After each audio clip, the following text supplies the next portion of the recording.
കോട്ടയം ജില്ലയിലെ പൂഞ്ഞാർ മണ്ഡലം, അത് പത്തനംതിട്ട ലോക്സഭാ മണ്ഡലത്തിന്റെ ഭാഗമാണ്.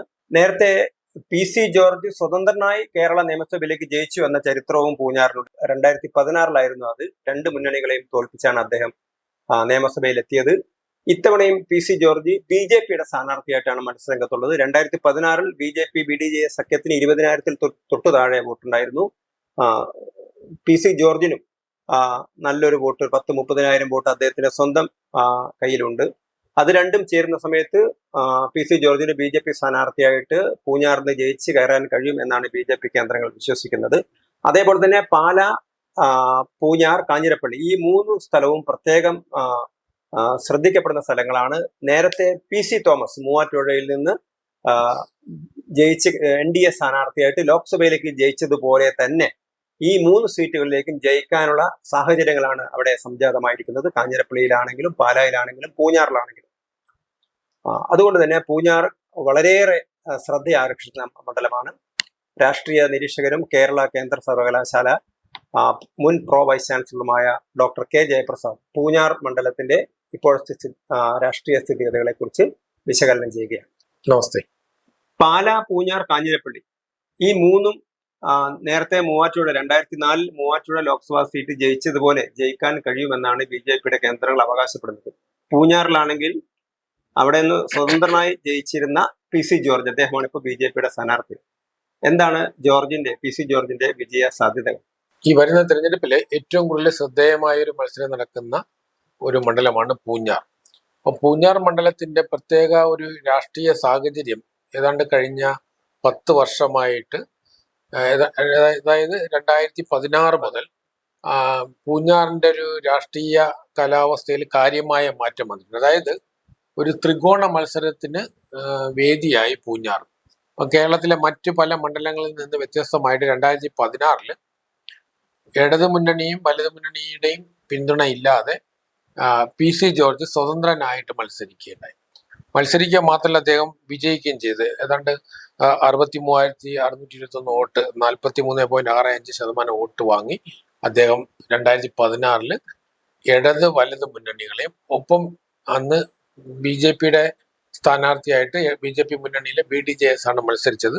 അന്ന് BDJS അവിടെ ഏതാണ്ട് 20,000-ഓളം വോട്ട് നേടിയിരുന്നു. അപ്പൊ 2016 തെരഞ്ഞെടുപ്പില് 2016 നിയമസഭാ തെരഞ്ഞെടുപ്പിൽ രാജഗോപാലും BJP സ്ഥാനാർത്ഥിയായിട്ട് ജയിച്ചിരുന്നു. അപ്പൊ അവര് രണ്ടുപേരാണ് രണ്ട് മുന്നണിയിൽ പെടാത്ത രണ്ടുപേരും.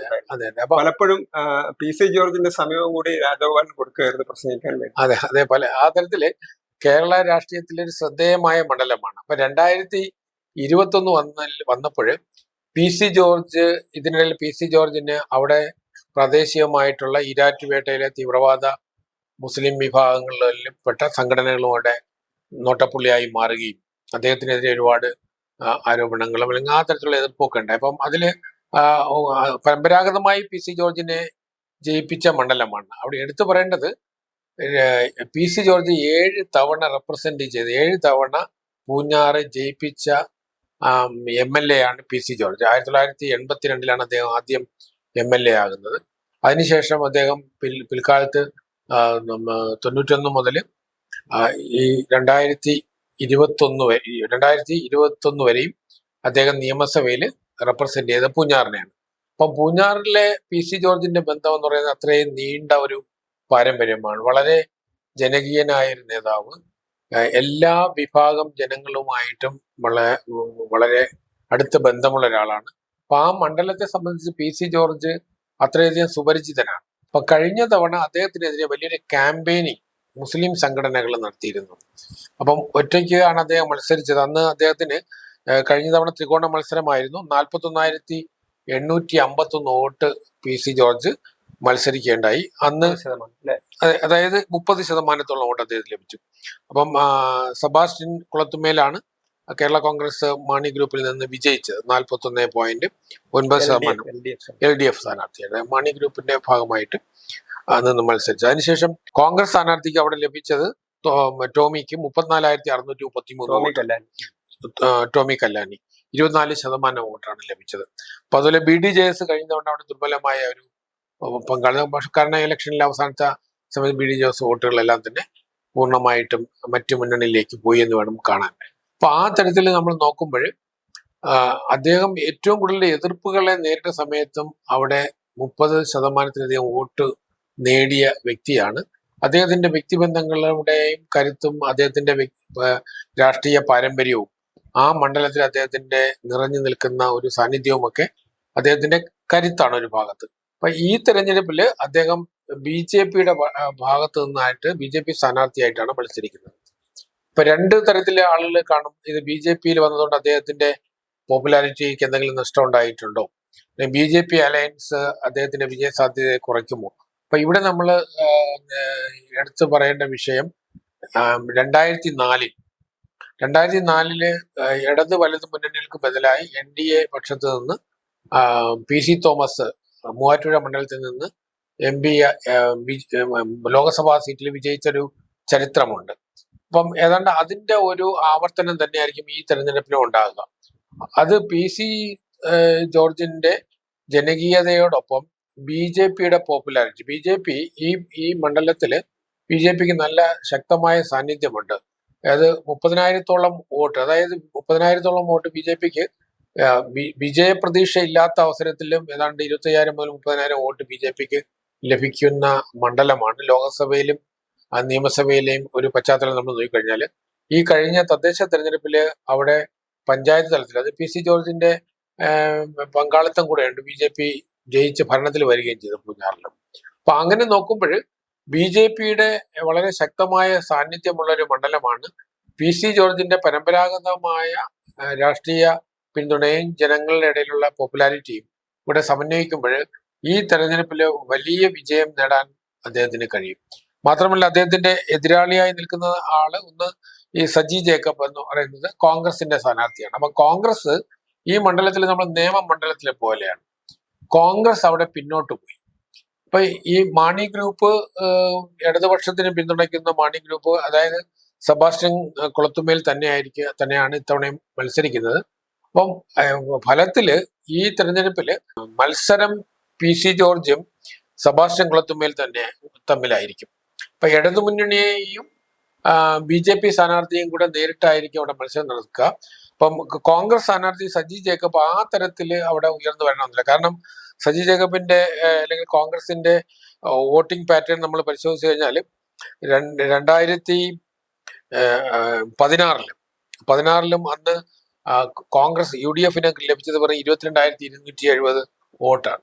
അപ്പൊ അതായത് BJPക്ക് ലഭിച്ച വോട്ടിന് തുല്യമായിട്ടുള്ള വോട്ടാണ് ആ കാലഘട്ടത്തിൽ UDFന് ലഭിച്ചത്. അപ്പൊ അതും കൂടെ നമ്മളിവിടെ ഒന്നിച്ച് വായിക്കണം. അപ്പൊ ഇവിടെ PC ജോർജ് ഈ തെരഞ്ഞെടുപ്പിൽ ചരിത്രം സൃഷ്ടിക്കാനുള്ള എല്ലാ സാധ്യതയുമുണ്ട്. കാരണം കേരളത്തിലെ ഇടതുമുന്നണിക്കെതിരായിട്ടുള്ള ജനവികാരം, അഴിമതി, ശബരിമലയിലെ കൊള്ളയെ തുടങ്ങിയിട്ടുള്ള എല്ലാ വിഷയങ്ങളും വളരെയധികം സ്വാധീനിക്കുന്ന ഒരു മണ്ഡലമാണ് പൂഞ്ഞാർ. അപ്പം പൂഞ്ഞാറിൽ നമ്മുടെ ഒരു പരമ്പരാഗതമായി പൂഞ്ഞാറിന്റെ ഒരു ഹിന്ദു പശ്ചാത്തലവും ഉണ്ട് അവിടെ. അപ്പൊ ആ തരത്തിൽ നോക്കുമ്പോൾ ഈ തെരഞ്ഞെടുപ്പിൽ PC ജോർജിനാണ് ഏറ്റവും കൂടുതൽ സാധ്യത. അത് നമ്മൾ അദ്ദേഹത്തിന്റെ തെരഞ്ഞെടുപ്പ് പശ്ചാത്തലവും അദ്ദേഹത്തിന്റെ ബാക്ക്ഗ്രൗണ്ടും കഴിഞ്ഞ തെരഞ്ഞെടുപ്പിൽ പോലും അദ്ദേഹം പരാജിതനാകുമ്പോൾ പോലും അദ്ദേഹം ഏതാണ്ട് 41,851 വോട്ടുകൾ നേടിയാണ് ഏറ്റവും പ്രതികൂലമായ സാഹചര്യത്തിലാണ് 2021 അദ്ദേഹത്തിന് 41,851 വോട്ട് ലഭിക്കുന്നത്. അതായത് ഒരു മുന്നണിയുടെയും പിന്തുണയില്ല. മാത്രമല്ല അദ്ദേഹത്തിനെതിരായ ക്യാമ്പയിനിങ് അദ്ദേഹം നേരത്തെ പിന്തുണച്ചിരുന്ന മുസ്ലിം തീവ്രവാദ ഗ്രൂപ്പുകളൊക്കെ തന്നെ. കാരണം അദ്ദേഹം ഒരുപാട് തവണ SDPIയുടെ ഒക്കെ വേദികളിൽ പോയി സംസാരിക്കുക ചെയ്തിട്ടുള്ള ആളാണ് PC ജോർജ്. പിന്നീടാണ് അദ്ദേഹം മുസ്ലിം തീവ്രവാദികളായിട്ട് വളരെയധികം അകലുന്നതും അദ്ദേഹത്തെ ശക്തമായിട്ട് എതിർക്കുന്നതും. അപ്പം അന്ന് 2016 ഒരുപക്ഷെ അദ്ദേഹത്തിന്റെ വിജയത്തിന്റെ പിറകിൽ ഈ ഒരു ഗ്രൂപ്പിന്റെ ഒക്കെ സപ്പോർട്ട് കൂടി ഉണ്ടായിരിക്കാം. പക്ഷെ അവരില്ലാതിരുന്നിട്ട് പോലും കഴിഞ്ഞ തെരഞ്ഞെടുപ്പിൽ 2021 തെരഞ്ഞെടുപ്പിൽ 40,000 വോട്ട് അദ്ദേഹത്തിന് കിട്ടി. പക്ഷെ ആ സമയത്ത് മറ്റൊരു കാര്യം, BJPയുടെ വോട്ട് അത് ഗണ്യമായി കുറഞ്ഞു. ഇപ്പൊ BJPയുടെ വോട്ട് ഒരു പക്ഷേ 2021 PC ജോർജിന് കിട്ടിയിരിക്കാം. പക്ഷെ എന്ത് തന്നെ ആയാലും BJPയും PC ജോർജും ചേർന്നാൽ ഒരു 50,000 വോട്ട് കിട്ടുന്നതിനൊന്നും യാതൊരു ബുദ്ധിമുട്ടും ഇല്ല. അവിടെ ഒരു 45,000 മുകളിൽ വോട്ട് വാങ്ങിക്കഴിഞ്ഞാൽ തന്നെ വിജയ സാധ്യതയുണ്ട് ഈ തെരഞ്ഞെടുപ്പില്. പിന്നെ നേരത്തെ ഒരു കാര്യം നമ്മൾ തിരുത്തി പറയേണ്ടത്, ഈ തീവ്രവാദ സംഘടനകളുടെ പിന്തുണ അല്ല അദ്ദേഹത്തിനുണ്ടായിരുന്നു. അദ്ദേഹത്തിന് അവിടുത്തെ മുസ്ലിം സമൂഹത്തിന്റെ, ഈരാറ്റുപേട്ടയിലെ സാധാരണ മുസ്ലിം സമൂഹത്തിന്റെ പിന്തുണ തുടക്കം മുതലുണ്ട്. കാരണം ഞാൻ നേരത്തെ സൂചിപ്പിച്ചല്ലോ, 82 മുതൽ അവിടെ MLA ആയി 7 തവണ ജയിച്ച ഒരാളാണ്. പക്ഷെ പിൽക്കാലത്ത് തീവ്രവാദ സംഘടനകൾ അവിടെ അവരുടെ കേന്ദ്രമാക്കി മാറ്റുമ്പോൾ അതിനെതിരെ സന്ധിയില്ലാതെ സമരം നടത്തുന്ന വ്യക്തി എന്നുള്ള നിലയിൽ തീവ്രവാദ സംഘടനകളാണ് അദ്ദേഹത്തിനെതിരായി തിരിഞ്ഞത്, മുസ്ലിം സമൂഹമല്ല. അപ്പൊ മുസ്ലിം സമൂഹത്തിന് അദ്ദേഹത്തിന് പരമ്പരാഗതമായ ഒരു സപ്പോർട്ടുണ്ട്. ഈ തെരഞ്ഞെടുപ്പിലും ഒരു പക്ഷേ ആ സപ്പോർട്ട് കിട്ടുകയേക്കാം, അതിലൊരു വിഭാഗത്തിന് സപ്പോർട്ട് കിട്ടുകയും. പക്ഷേ അദ്ദേഹത്തിന് എതിരായ ക്യാമ്പയിനിങ് നടത്തുന്നത് തീവ്രവാദ സംഘടനകളാണ്. അപ്പൊ ഈരാറ്റുപേട്ടയുടെ പ്രത്യേക പശ്ചാത്തലം നമുക്കറിയാമല്ലോ. അപ്പൊ കൈവെട്ട് കേസ് ഉൾപ്പെടെയുള്ള വിഷയങ്ങളുമായിട്ട് ബന്ധപ്പെട്ട് എല്ലാത്തിലും ഈരാറ്റുപേട്ട ഒരു ഏറ്റവും കൂടുതൽ ശ്രദ്ധേയമായ തീവ്രവാദ പ്രസ്ഥാനങ്ങൾക്ക് അടിത്തറയുള്ളൊരു മണ്ണും കൂടെയാണ് ആ പ്രദേശം. അതിനെതിരെ സന്ധിയില്ലാത്ത സമരം നടത്തുന്ന ഒരു വ്യക്തി എന്നുള്ള തരത്തിലാണ് അതുകൊണ്ട് തന്നെ കേരളത്തിലെ ഇസ്ലാമിസ്റ്റ് രാഷ്ട്രീയക്കാർ ഏറ്റവും കൂടുതൽ എതിർക്കുന്ന വ്യക്തിയാണ് PC ജോർജ്. അപ്പൊ അദ്ദേഹത്തിന്റെ വിജയം എന്ന് പറയുന്നത് ഈ കേരളത്തിലെ ഈ പൂഞ്ഞാറിൽ അദ്ദേഹത്തിന്റെ വിജയം ആ തരത്തിലും വളരെ പ്രാധാന്യമാണ്. കാരണം ഒരു തരത്തിലും വിട്ടുവീഴ്ചയില്ലാതെ അദ്ദേഹം ഈ തീവ്രവാദ വിഭാഗങ്ങൾക്കെതിരായ നിലപാട്